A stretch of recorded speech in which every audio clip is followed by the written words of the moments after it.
suis dégoûté, les amis. Je suis vraiment dégoûté. Dégoûté parce que le Real de Madrid a gagné, les amis. Je suis barcelonais. Je ne peux pas me réjouir de la victoire du Real de Madrid. Et j'ai cru que j'allais passer une belle soirée ce soir lorsqu'à la 7e minute, Rando, lancé en profondeur, se fait faucher, arrêté illicitement par Asensio.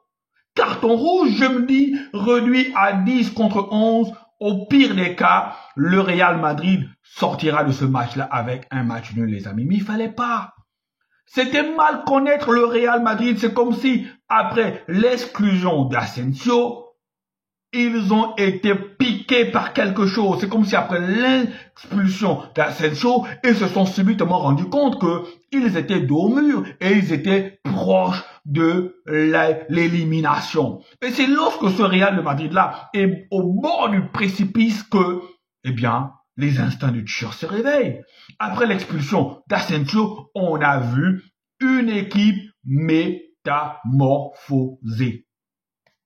Je n'ai plus reconnu l'équipe qui avait joué contre Al Hilal, les amis. C'était une autre équipe.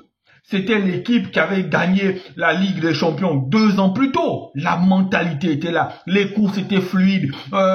Les déplacements, la combinaison, la cohésion d'équipe était là. Oui, les amis, j'ai vu aujourd'hui une autre équipe du Real Madrid. Le mental. Tout, un Vinicius qui volait sur le terrain, un Vinicius qui était décisif, un Vinicius qui était solaire, un Vinicius qui était, on sentait qu'il s'est débarrassé d'un poids sur ses épaules, les gars. Et que dire du match de Fran Garcia? Fran Garcia, je n'ai jamais vu Fran Garcia aussi serein de sa vie de footballeur. Je n'ai jamais vu Fran Garcia aussi libéré. Fran Garcia a porté offensivement, défensivement, il était au point. Dédoublement avec Vinicius, c'était impeccable, les amis.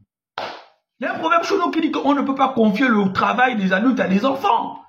Vous ne pouvez pas confier le travail de FC Barcelone qui est de frapper, corriger correctement le Real Madrid à une équipe comme Pachuca. Pachuca n'a pas existé, Pachuca n'a pas su profiter de sa supériorité numérique une seule fois dans ce match-là. Après l'exclusion d'Asensio, le Real Madrid a joué bloc bas, les amis. Mais ne vous y trompez pas. Ce bloc bas-là, c'était pas un bloc bas dans le but d'obtenir un match nul. Ce n'était pas un bloc bas dans le but de protéger ses cages. Non. C'était un bloc bas qui agissait comme une rampe de lancement. Parce que lorsque les joueurs du Real de Madrid récupéraient les ballons, eh bien les gars, ça se projetait très vite vers l'avant. Et les deux premiers buts du Real de Madrid, si vous vous en souvenez bien, c'est venu sur des contre-éclairs, contre-assassins, contre où les joueurs du Pachuca sont à 2 à l'heure, ils ne font pas les efforts, ils sont mal placés, ils sont en retard et Bellingham ne se fait pas prier, croisé, frappe croisée, but. Après, on a une belle combinaison avec Arda Güler qui ouvre aussi son contre-but. Et après, tu as Valverde dessus une passe de Brahim Diaz. Après, à la 80e minute, Montiel vient marquer un but anecdotique, un but qui ne change rien, les gars. Rien du tout. Et au milieu de terrain, c'était exceptionnel, les gars. Ça s'est trouvé dans les petits espaces. Je cours, je long. Le Real a tout fait.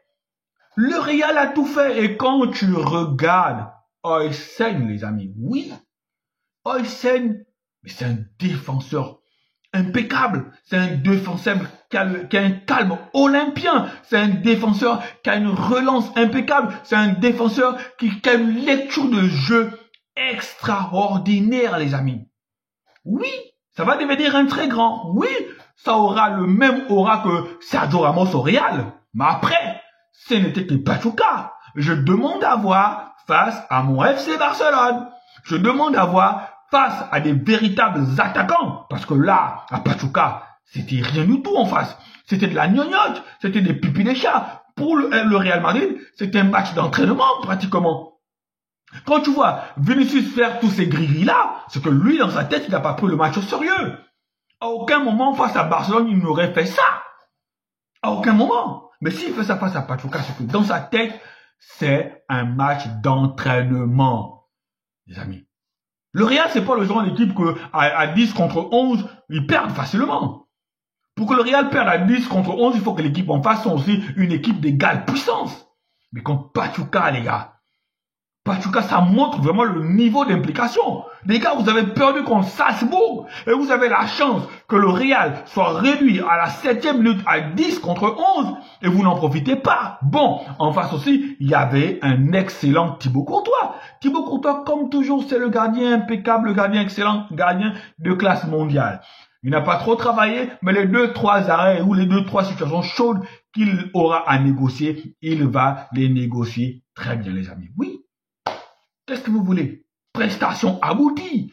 Le Real Madrid sort la tête de l'eau. Le Real de Madrid a lancé son mondial, là.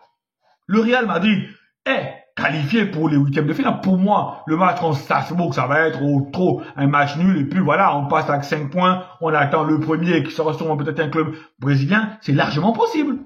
Voilà, les gars. Qu'est-ce que vous voulez, les amis barcelonais? Nous, on est à la maison. J'aurais voulu voir le FC Barcelone à cette Coupe du Monde des clubs-là. Mais bon. On peut pas tout avoir dans la vie. Allez, ciao, ciao.